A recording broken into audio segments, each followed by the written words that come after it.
We're live everywhere. Okay. Oh, and Katie is here. Excellent. So anybody who got the newsletter today probably saw some of AI's new power couples. And that's what we focused on with some of these collaborations. Last year, we saw a lot of individual tools popped up, and we anticipated that some of these tools would get rolled up into bigger tools and, that everybody'd start working together a bit more this year. The collaborations we see released, we've got Leonardo was added to Canva in the way that Canva, I believe, acquired Leonardo, and they're keeping two separate companies. But Leonardo has been a really great free AI image creator that allows you more controls than some of the basics, but also is an easy to use one. And so now with Leonardo and Canva together, Canva is able to offer higher quality generated images. And that's been one of Canva's weaknesses, is having pretty poor images. So it's going to boost Canva's abilities. And there's so many people who already use Canva all the time. Like we've been using Canva for years. It's nice to see Leonardo moving in with Canva. Another collaboration on the more nerdy side of things is Perplexity and Polymarket. Perplexity has been known for giving accurate citations if you're doing research and providing good information, though I have to say it's been falling down a bit lately. But that's kind of what they were designed to do, is to be a trusted resource as opposed to an AI with a lot of hallucinations. And Perplexity is built on the common LLMs, but it's got guardrails that are supposed to make it accurate in its citations of information. So students will use it in their research papers and things like that. To find information, people go to Perplexity. And Polymarket is a blockchain-based prediction marketplace. And so Polymarket allows this collaboration with Perplexity and Polymarket allows AI generated news summaries and predictions on events that users bet on. And so this is enhancing probability of winning in online betting and even in the markets, like if somebody's a day trader. So Polymarket and Perplexity is another one of those power couples, AI power couples that has just formed. I'm curious to see where that goes. I'm personally not in that market, but I know a lot of people who are, so that's why we cover this story. Because this I've known a lot of people who are using AI tools to optimize their investing, and they're doing really well. And as in making millions of dollars on this. And if you've got the cash to play with, sure, but this is something that we can't guarantee. Nobody can guarantee the results. And it's interesting to just know that it's out there and be able to play with it, or at least look at it if you're not putting money in it. And yeah, this is not financial advice in any way, shape, or form. This is just informing you that Perplexity and Polymarket got together. And then we have another power couple, and that's Claude and AI PRM. We've been using AI PRM for a year and a half at least, but I don't know, whenever they came out last year. And we love it. And it sits as a Chrome extension. It's been on ChatGPT. AI PRM is a set of more than 4,000 prompts that people like me have created to give you access to more complex results. So we've got the 7-question marketing plan and the 7-question perfect pitch. We've got the 7-question brand story. These different prompts that are in there that we've built. And AI PRM lays on top of ChatGPT, and now it's also on top of Claude. And we love that because for us, like I go to Claude as my go-to outside of Jasper.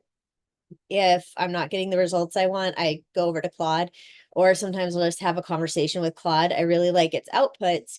And so we were testing how AI PRM prompts act in Claude versus in ChatGPT. And we'll save the results of that for later. But we're still testing, and our prompts do work because sometimes they break when there's updates, and the prompts do work inside of Claude. And we like the outputs of Claude for sounding more human and less robotic. So that's an exciting duo, is Claude and AI PRM. And then on the legal update, so we've got AI Smart Law. We talk a lot about regulation, compliance, and we want to stay on top of these things because we want to make sure that you are safe and protected as much as you can be when it comes to potential legal ramifications about what you're doing with AI as the regulations change. So we tend to be on the most conservative side of things, as far as we're not going to take anybody's likeness or art and put it out there that we don't have explicit approval for. So my likeness is out there in ways that I don't know what I was saying because somebody else programmed it to say something, but we're not going to do that with somebody else's likeness. And there are several cases in court right now about it. There is not a final ruling on this, but a California federal judge has ruled that visual artists can proceed with some of their claims against Stability AI, Midjourney, DeviantArt, and Runway AI. And they've alleged that these AI-based image generation systems infringe on copyrights and were trained illegally on their works.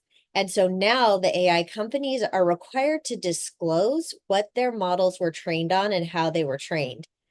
And to our knowledge, this is the first case where there was a ruling like that, where the AI companies have to disclose the information that that was used to train their models. So I think this one's a really interesting one to pay attention to. And then we'll see what kind of results this case, like what that evidence and what the results are going to be from this. And so the judge upheld trademark law claims, but dismissed allegations of unjust enrichment, breach of contract, separate copyright law violations. And so the core issue of whether the AI company's use of copyrighted materials for training constitutes fair use is still undecided. And for the artist, though, it's a significant step forward in the AI companies being forced to let somebody else look at their training data. There are some AI tools where you could upload a celebrity photo and create your own stuff, and the AI tool lets you do it. There are some AI tools that will not let you do it, and there are other AI visual tools that watermark everything and say this was AI created. Everybody has their own policies on this. And again, like, we tend to be on the more conservative side. We don't ever want to use anything that somebody else has created, if we can help it. And we don't want to use any celebrity likeness that is not legitimate.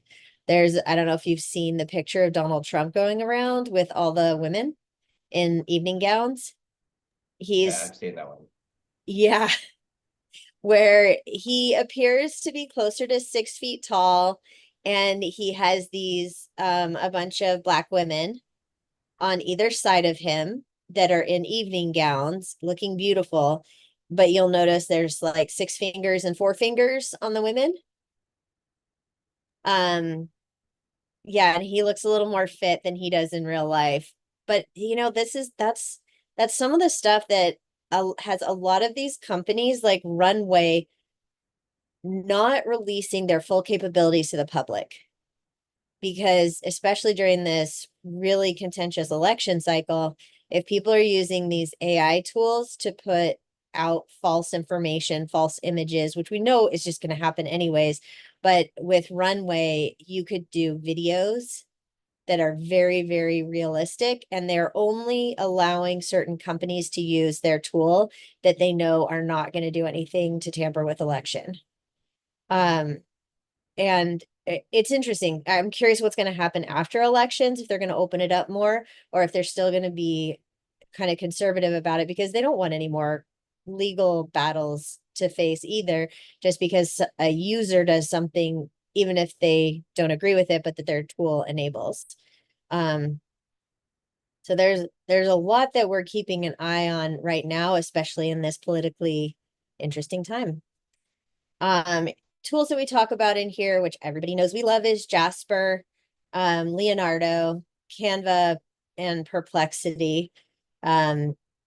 Probably I would say Leonardo and Perplexity, if I had to guess, probably least used, but Leonardo is Markar's favorite for images. So personally, probably her most used. Jasper and Leonardo, definitely. But that's the news this week. Some of the news. Of course, we know there's tons of AI news. Does anybody else have any interesting stories or discoveries to share with the group this week? Jenna, you do? Mine is not related to business at all or anything like that, but I just discovered today that our washer dryer has AI built in.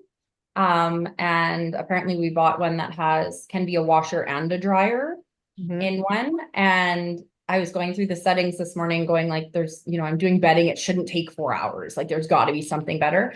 And there was an AI optimized setting that had it done in 45 minutes, but for bedding.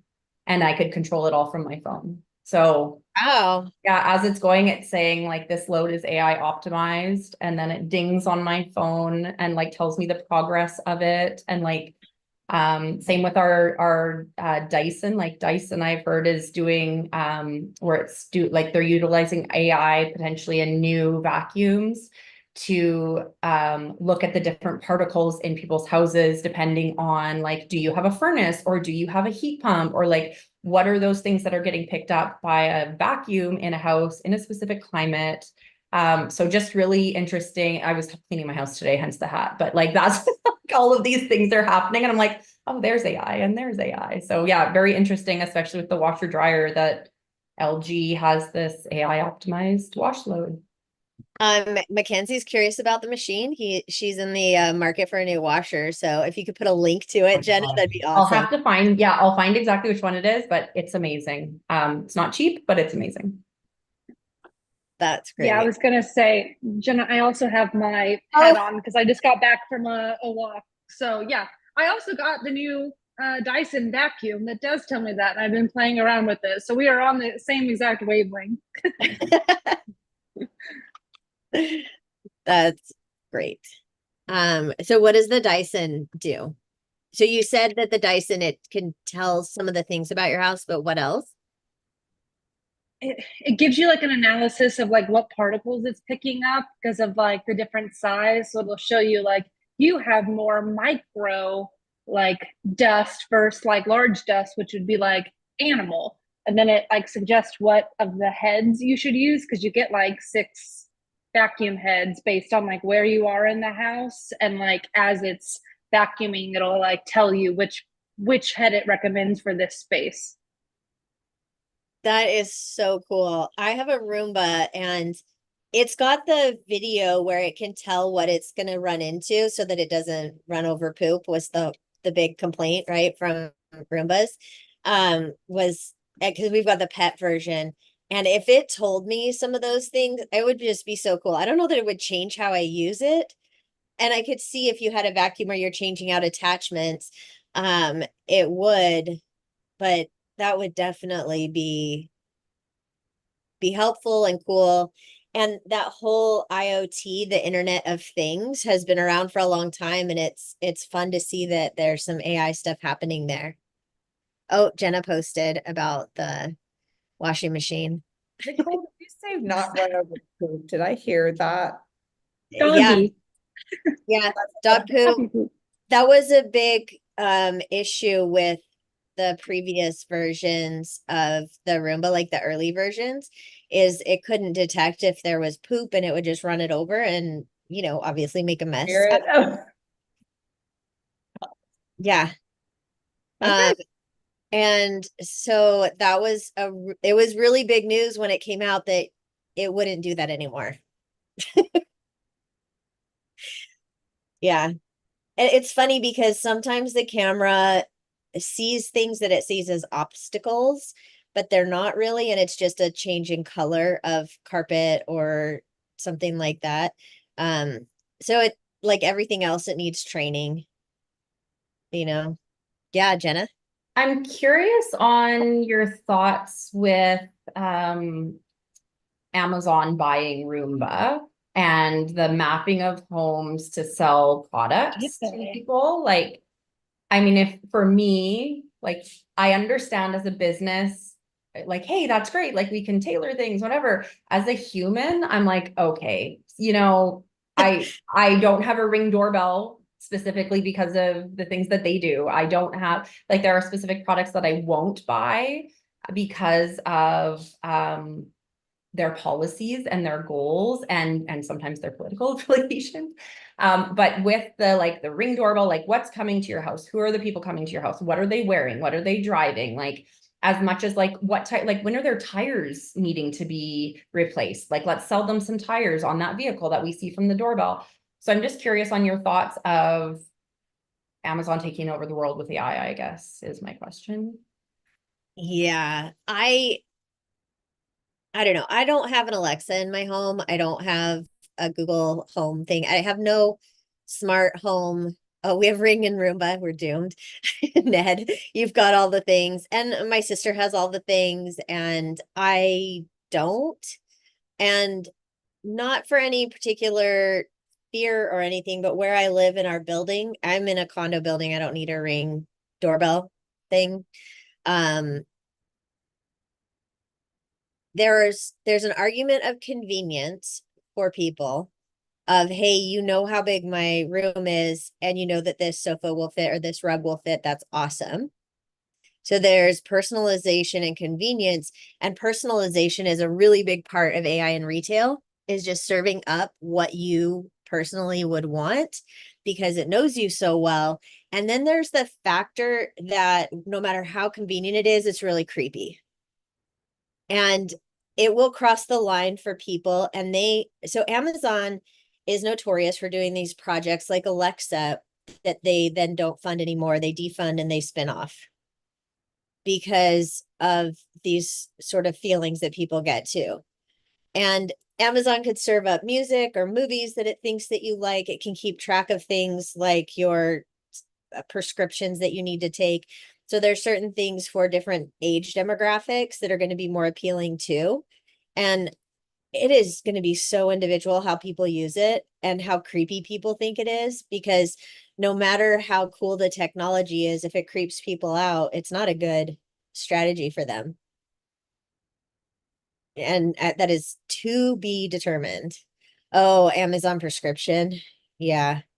Yeah, I have a hard time with that one for some reason. I don't get a lot of prescriptions, but at the same time, it's just now it's really invasive. Like you know everything already about me, Amazon. Now you know like the drugs or whatever. I just think it's like a whole nother level of demographics I don't even want to know about. Like I'm just thinking out loud, like a Facebook ad or a Google ad in the future could be like, market to people that take this drug, like it could get that, people 45 to 60 to take this drug once a month, like I just think it could be really, I don't know, it's a little much. Well, so the companies that can afford this are already making those correlations by your credit card statements. That information gets sold.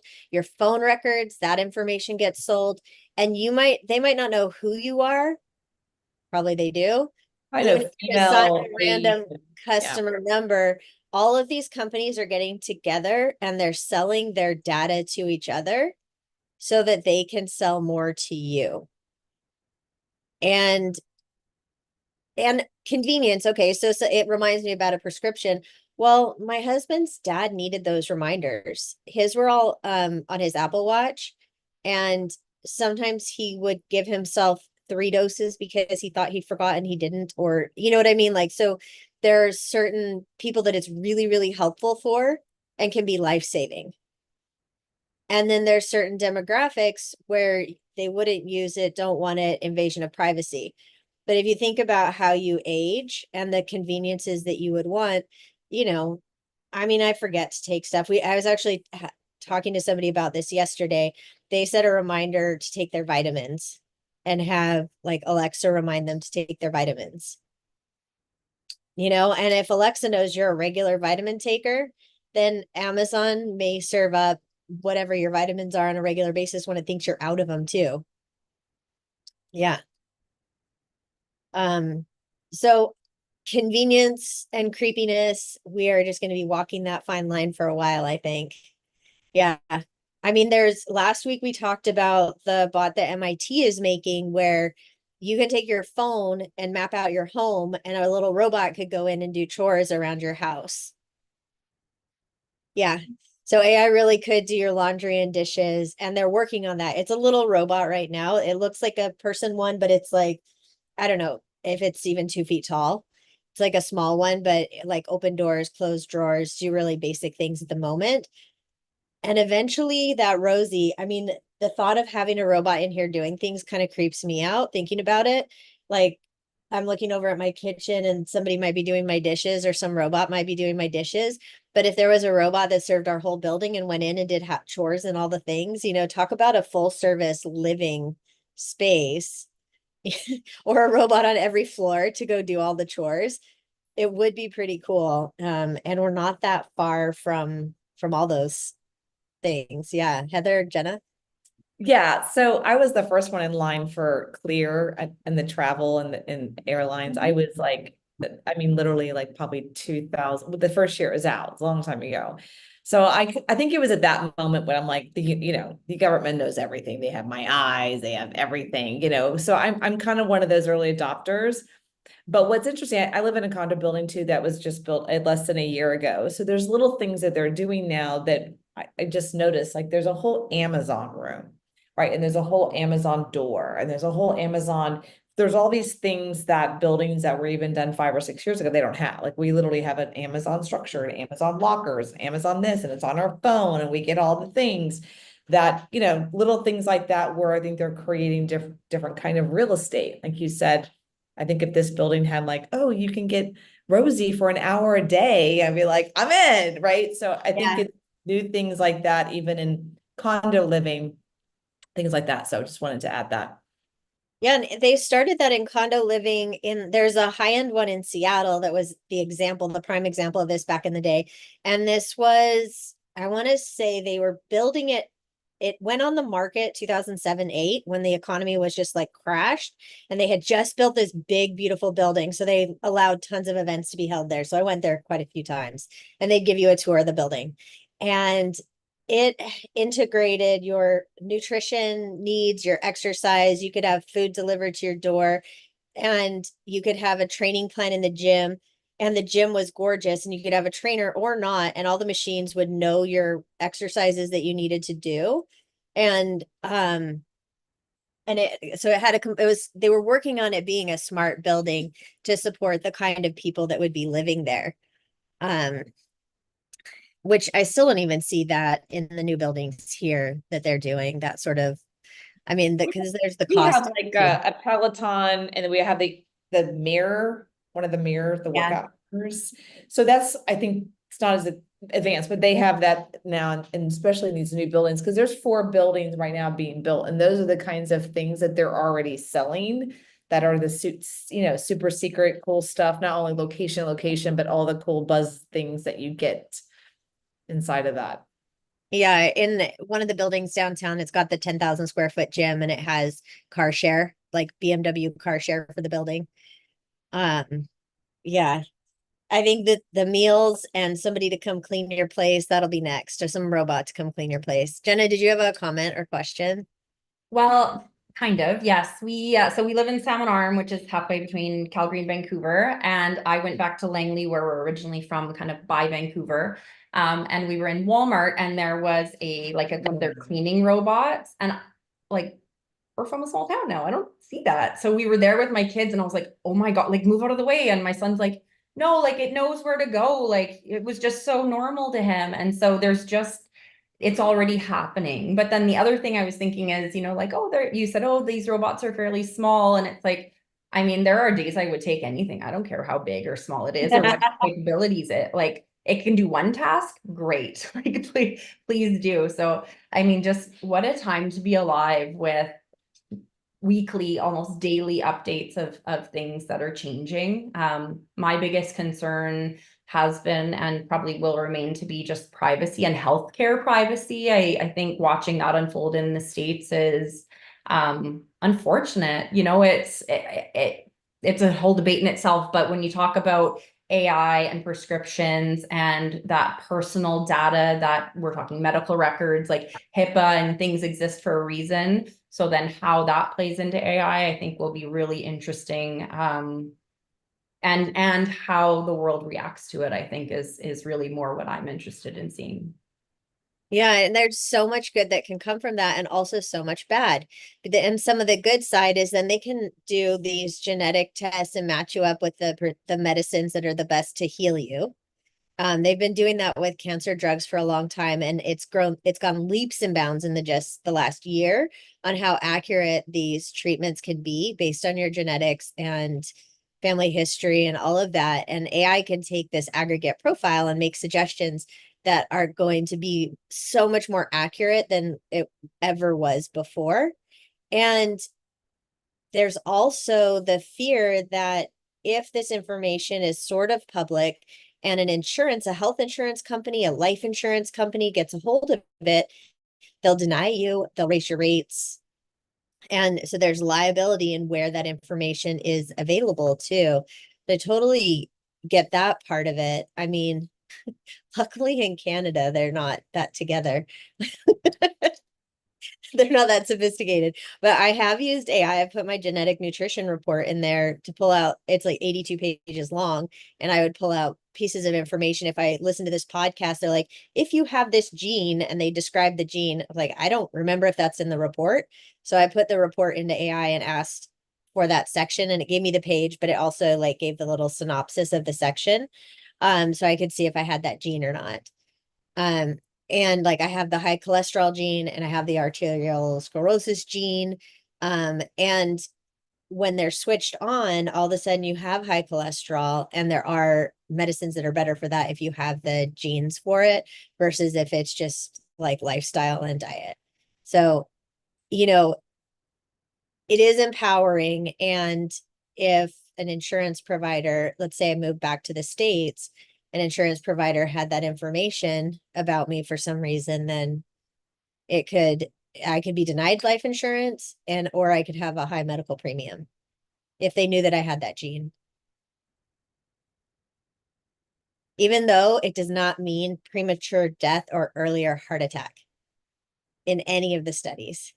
I think it might be like the most premature death was like 4 days earlier than someone that doesn't have it. Is what they've found. But in insurance, it's typical if you have high cholesterol, you're denied for life insurance. You can't even get it.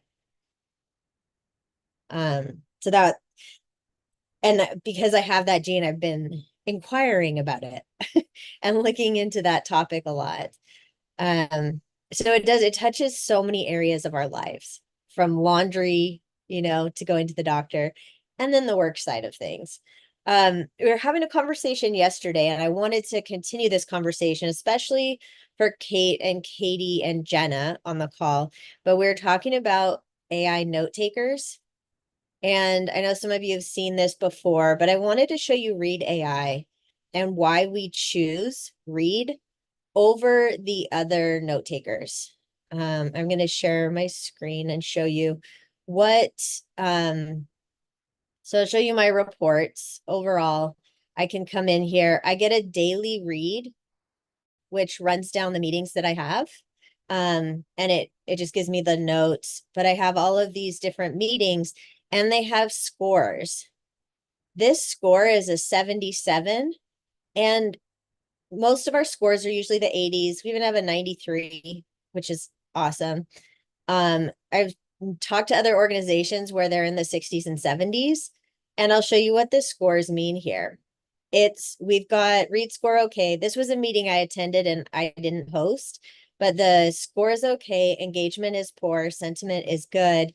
And I can look at these highlighted items with the little dot where sentiment either went up or down. And so if I miss a client meeting for any reason, I can go in and check it out and see if there's a dip in sentiment. I might want to know where that was and why it was, what was being talked about. And so this is why I really like it. It gives you this information. Plus you get the transcript, which everybody gets. We also get questions, key questions from the meeting, key action items from the meeting, and I can copy and paste this if there's any for me. It can separate it out. There's chapters to the meeting, so what sections there are, and then I can take notes right in here as well. And I can deep dive into this. And there's this graph where you can see the level of engagement and sentiment and where it goes down. And we have a specific moment. So I might want to check out this moment and what happened here and why the sentiment went down so much. In this particular call, Brian was talking 75% of the time. I'm talking less than 1%. Andrea is a 0 on this one. So we had some other people on here and he was presenting. So that's appropriate. But you can also see this. So if you've got people on your team who are doing sales calls or customer calls, you want to make sure that the customers have time to talk or your prospects have time to talk. And you'd also want to know if sentiment goes down, what did somebody say or do in the moment it went down? If it goes way up, what did they say or do that made it go up?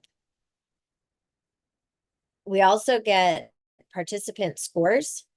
You have an engagement score, sentiment, charisma. There's no charisma in this one, I guess. The little blue lines are average. Microphone off, camera off. And so I can see the reports for my team and we can share these meetings with each other. So if I'm on something that Andrea missed, but she wants to catch the highlights, I can share it with the team or with her. And Marakar will often go in and use these videos for social media. And you could just download the video and upload it to Opus, have it cut and send it out. And then you also get coaching, talking pace. So this was a really short call. It was one that got interrupted by a troll. So it got cut off. And while I'm even on this Zoom, I get a little, since Read is in here, I can see that how fast I'm talking or how slow I'm talking and if I'm talking at a good pace. Filler words, like, and, so those will show up. Bias. Oh, let's see what it says. This is not a good example though of that because this was a 5-minute meeting that, yeah, went awry. So It did. It was pretty funny. We could take a look at our office hours. There's more information in here. Let's see. Oh, keywords in here. Fruit flies. Our talk time in there. Let's see. Deep dive. This is what one of your meetings is more likely to look like with the ups and downs. But there's a really big down here. Oh, it says no speakers, so maybe we just weren't talking for a minute. But I may want to click and see what we were talking about at these times. And it shows talk time. So again, here's the scores. And what I really like. I have a question real quick. If I have this account and you're the one recording because it's your meeting, does it go into my Read.ai? No. Okay. You would need to record it. You need to have your Read, or I share it with you. I can share any of these with you also.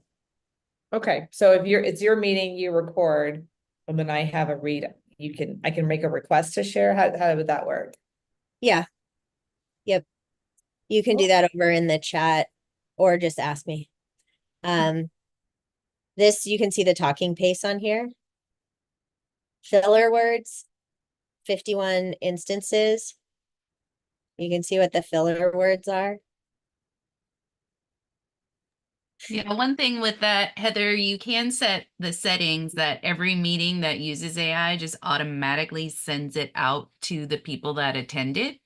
But keeping in mind, regardless of if those people were in there when you first got into the meeting and it started recording, and at the end of the meeting when it's still recording, I can see so what I if can you're do really really badly. good at don't talk until you're ready and then stop talking when you're done, then it works really well. If you want to make adjustments to it or cut out parts, then you wouldn't want the auto setting to go on, but I it can see is where that possible. could go awry, like if Nicole Yeah. leaves, all of a sudden you and I are talking about Nicole. Yeah. And Or then she even takes the recording. sometimes we get on office hours or early to a client meeting and you're talking about, oh, what you had for breakfast or whatever. And, you know, you don't really want Yeah. to send that over. And yeah, I mean, there could be more risque things you talk about too, but, you know, it's just something to But if keep you in did mind. have a meeting that you did want to have everyone get it, you could do that without them like having to Yes. ask permission. That was kind of my. Yeah, Oh. and you can also turn, like if you look, I don't know if you guys can see all the participants in this chat, in the participants right now in Zoom, but there's a read participant. It comes in like a person, so you can stop it at any time too. So if you've ended with the client and then stop that, and then you can keep talking and you're good. So Yeah. Thanks. Mhm. I mean, that's one thing I would want to know. So I make sure to tell people. Yeah. All right, so here's the talking speed, and it will tell you kind of a good normal speed to speak at. And it's helpful to have this. The reason we started paying attention to these things, we started using Udly, was because we're teaching classes and we want to make sure we're speaking at a good pace for people. We want to make sure that we're not using too many filler words. There's non-inclusive terms. Let's see. Non-inclusive, sucks, shit, and mastermind. And I may want to observe how somebody's having calls on my team. That's really funny, but any swear words are non-inclusive. You guys will show up on the list from this phone call as non-inclusive. Interruptions, when people interrupt each other, 0 instances, which is amazing. But we want people to have room to speak, and we want to be better, like be better in class and use quality words, descriptive words, communicate. And so when we found Read and that it gave you this coaching and this kind of feedback that you get, it's valuable. And we had been using a separate tool for this.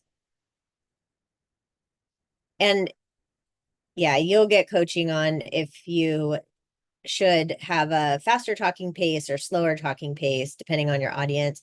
It shows the pace at different times when it was much slower, much faster also. So this is why we use Read. I really like it. I can also go to, let's see, is it my For You? Yeah, I can see the topics in meetings. I could see what I missed. I can see action items for everybody, or I can see just my action items. And I love that because then I can see if there's anything I need to follow up with that I haven't followed up with yet. And key questions are also, I really love the key questions because these are helpful for us for a number of reasons, but what questions might have remained unanswered from a session? And those might not show up as action items, but there's action items of what we say we're going to do. We can copy these lists out. Let's see. Yeah. Anyways, this is what I really like about Read, and it's got my daily read on here. So it'll tell me about my meetings. And then it also asks me if the meeting was a good use of my time. And then when I'm scheduling meetings, it will suggest a good length of meeting for me in my calendar because I have it connected. And it will say meetings less than 30 minutes have greater participation. Or Andrea is better at this time of day. So if I'm scheduling with Andrea, this is the time that I should schedule with her. Or Andrea tends to be like heads down working at this time of day. So this is not a good time for a meeting. And all of that shows up in my calendar when I'm scheduling meetings. So that's a really cool aspect too. We'll see if I can show you that. Yeah, Jenna. Does it have an integration with like a project management tool or something like that, where those actions, tasks can be input into subtasks of like a client project or something? It does have an API, and we haven't done that yet, but that's something that we're looking into.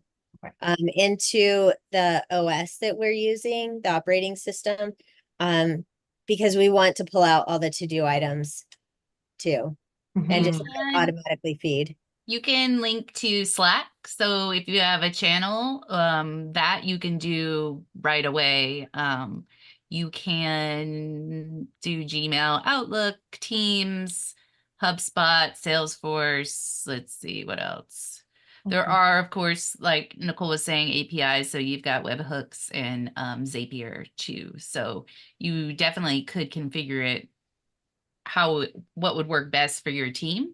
Slack is nice is if you have a channel per client and you can just push that stuff into there, then that way, because I'm not sure you could necessarily assign it from inside of Read. So to me, like if you pushed it to a channel, everybody in the channel would see, and then everybody would have to take responsibility for which action they were going to do. Unless you do the API and you get some whole super integration going, then of course you can do all kinds of things. But how it is right out of the box, you can go straight to Slack into channels. So I wonder, as we kind of teach ourselves the way to interact with it, it's like, okay, action item, person's name, and then it could eventually assign. Yeah, because in the action items, it does say who is supposed to do it or who it thinks is supposed to, because sometimes it can be a little off, but it's pretty accurate, but it's still AI, right? So always have to consider that someone needs to probably look at it. But if you have client A meetings and client A also has a channel, then you could have things go in there like action items or CAD or whatever that would flag the people assigned in that channel of what needed to be done. And that you can do without anything extra. Yeah. Because for me, a lot of times I'll say that I'll do something, but it's actually Andrea that's going to do something when I'm meeting with a client, or maybe it's Shonda that's going to do something. And so yeah, I know the things that are assigned to me aren't often the things that are actually assigned to me when I'm having a client meeting. And I could specify that so that the notes are better. When we get that integration going. I wanted to show you this too. So Read is integrated with my calendar. It's also integrated with Zoom. And if it's a flexible meeting, then it will choose the best time on the calendar, or else I will just pick the time and date. Total cost 1 hour. If we have 5 people on, total cost will be 5 hours. This little note, your 30-minute meetings have 7% higher engagement. And so I'm going to apply that. Now it's going to make it a 30-minute meeting and show me the times. That would be like, this is soonest and good, but this is a better time. Which I think is interesting. Good, better, and best. What are they basing that on? They're basing it on, well, right now it's just me in the meeting, but they would base it on whoever else is in the meeting. So if I invite her, it'll take into consideration her schedule too. But the time of day that would be the best based on like attention and all of the scores in there. So if you get better scores in the morning, it will say that the best time would be in the morning. If your scores go down in the morning and up in the afternoon, it would suggest afternoon times. It's kind of interesting that it can do that information and give you those insights also. And this is why we really like Read. I still have an Otter account because I have so much history in there, but I don't use it for notes anymore. I use Read because because of the extra information that it gives me. And the reason that I wanted the new participants to see, read, and get a feel for it is that you'll want to record some of your meetings that you have with people. So Katie, you'll want to do this. You'll want to get Jeff on and just record your natural language. And everybody else will want to do this too, because when it comes to defining your voice, we'll show you how we can take these scripts and turn them into your voice descriptions. And so if you can get anybody on your team or that you might need to write on their behalf and get them in a conversation, and Jenna, it might be just you. Katie, I think it might be you, and it might be Jeff that you would want to pull out their information. And Kate, it's probably you, and you may need to, for your organization, make it a little bit more professional than casual conversation. You'll probably have to add some notes on that in the voice, but I want you to record some of your calls using Read or something else, but we really like that. You can do free calls in Read too for a while, and be able to come to class in a couple weeks with transcripts. And so we want to get you recording now. Oh, we've got somebody else. Same person. We want to get you recording now so that you have that content for some activities later. Yeah, Kate? So you're asking, like, for instance, I could use a colleague and we could go on a Zoom call and add Read to the call and just have a conversation, like do a meeting that I would normally do in my office, but just do it via Zoom and record that. That's what you're suggesting? Yeah. You Okay. could record it, because if you're having in-person meetings, absolutely. I know I'm having remote meetings. Katie's having virtual meetings. I don't know, Jenna, are yours in person or virtual? Both. Okay. So, But I'm wondering, I have heard that, you know, this app, you can have it running and taking notes as well. And so that's, I mean, I think that depends where you're meeting and all of that kind of stuff. But I mean, I'm excited. Like this is a potential big time saver already. Like here we are in what, the technically second class. I'm like, okay, I'm like, thank you. thank you. I'm good. I'll see you later. Yeah. Hashtag worth it. Right.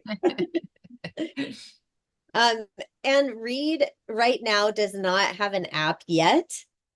Otter does, but you can have your computer, have your laptop open, and you can be recording something. Just have a Zoom open if you're in person and do some recording. And it's pretty good at pulling different people out. If you're in person, that might be a little more challenging. You may need to say, hey, this is Jenna speaking, just at the beginning. So hopefully, and sometimes it'll do person 1, person 2 until it knows you. Or if you're on a Zoom, it's easy because then each person is defined. But yeah, so record some meetings and, do that over the next couple of weeks, and you'll start to get a really good base for how you sound and how you speak and what you want to keep and what you want to get rid of too. When you started using it, what was the biggest thing that surprised you about your delivery? I don't know if it surprised me. I know that I say words like starting with so. I say so or and at the beginning.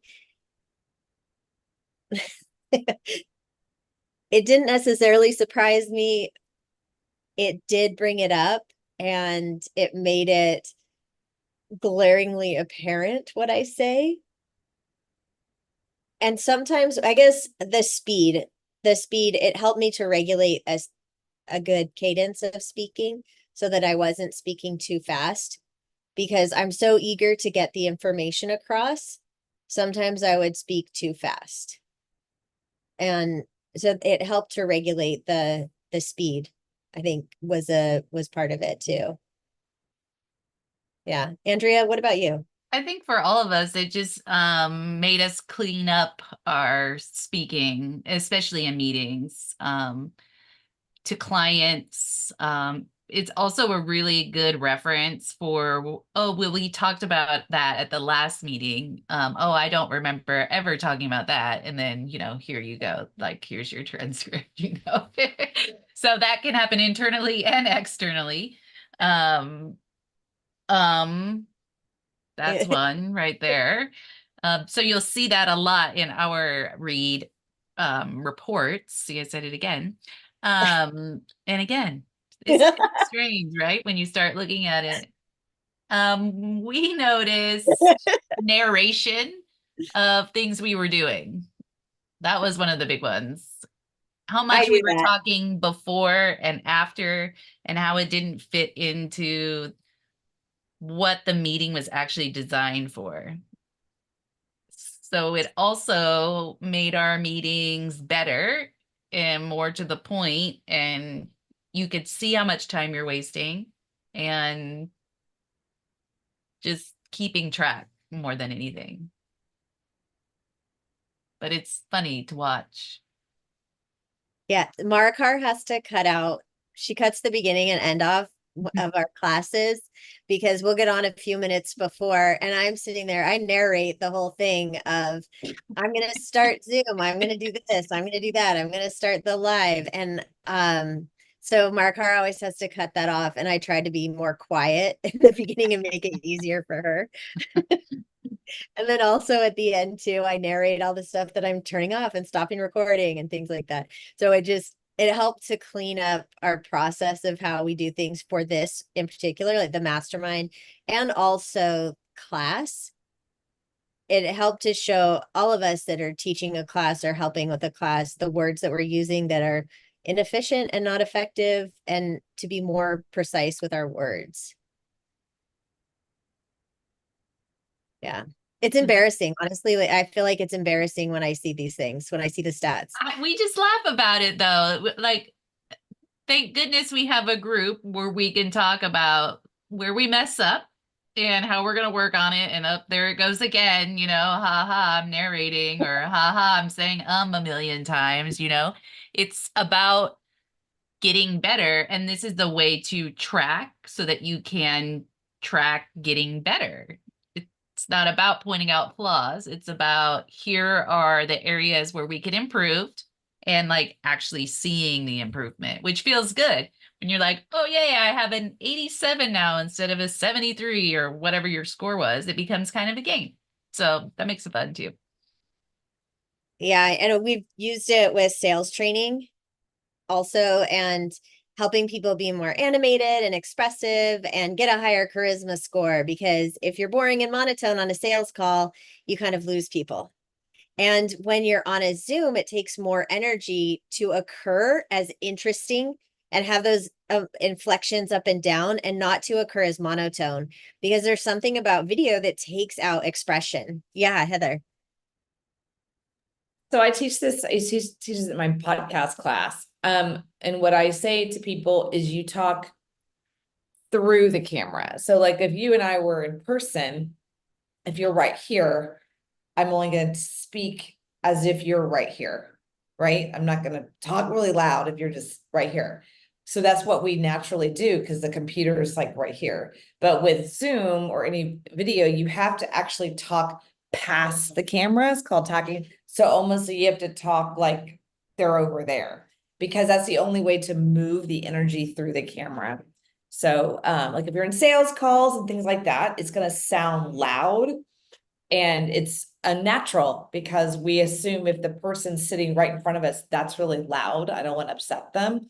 But on Zoom or video, you have to talk. I call it talk through the camera. You're actually talking to that person way over there. I like that. That really makes sense too. Yeah. Yeah. If you're like right here in front of me, you'd be thinking, Andre would be like, you're yelling at me. Like, but on Zoom, it doesn't feel that way because I'm like talking like what I call past the camera. Yeah, hope that helps.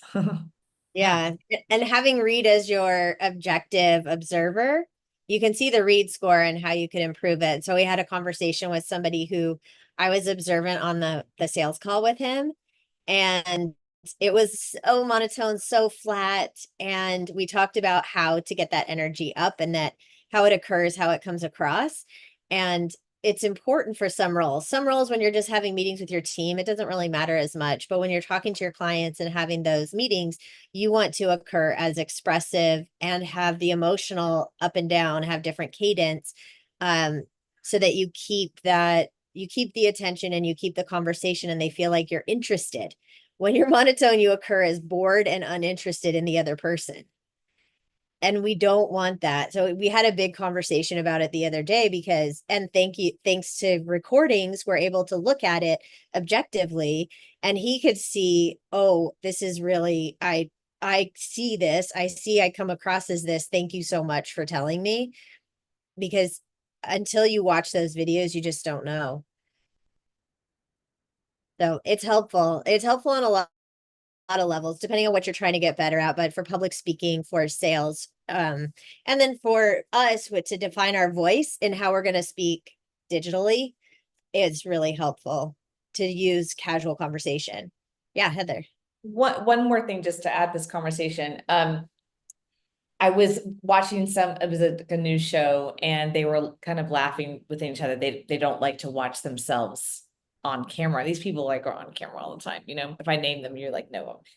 But what's interesting is because when they're on camera and they're on set, they are kind of talking, past the camera. They're talking through, right? And so like in a sales conversation, like I said, if Andrea is sitting right here and I'm selling her and I was talking like this, she'd be like, girl, chill the fuck out, like, shoo. But if I'm talking like that through the camera, you don't feel it, or at least you do feel it. So just a little tip, if you're in your room by yourself, like you're in your office or your second bedroom or whatever, and your spouse or someone can hear you in the next room, you're doing it right. Like if you're loud to them, like, girl, chill, then, then you're doing it right. If you just are having what I call a conversation here and they don't hear you, then it's not like doing it right or wrong, but then they can't feel the energy, especially in sales or podcasting or a YouTube. That's why lots of times when I was, you're in my class, but lots of times I was telling people, they feel like they're yelling. They're like, I feel like I'm yelling. I'm like, yeah, well, because you're talking through the camera. And for sales, it's really important. Sales or just meetings, being a leader in the meeting. Yep, I get my podcast voice on too, for sure. Hello. It sounds different. Yeah. Hi. Hi. Thanks for having me. Thank you so much for having me. Yeah. It feels stupid, right? Because we're by ourselves in the room, but it looks great on camera. Yeah. So Jenna, you must look Jenna, like, honey, yeah. I'm projecting my voice. I'm trying to sell. Yeah.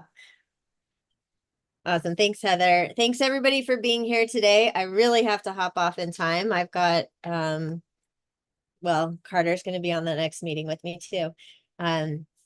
And anyways, thank you for coming, and I look forward to seeing you next week. Let us know if there are any topics that you want to cover.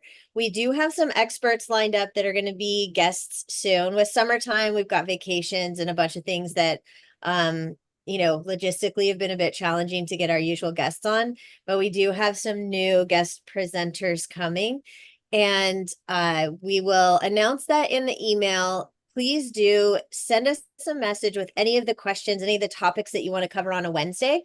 And if we don't know it, we'll bring somebody in who does. And we've got a lot of fun AI friends. Oh, AI email responses. Absolutely. Thanks, Jenna. Thanks, everybody. It was nice to see you. Thanks, Thank you. Nicole. Hair looks great. Thank you.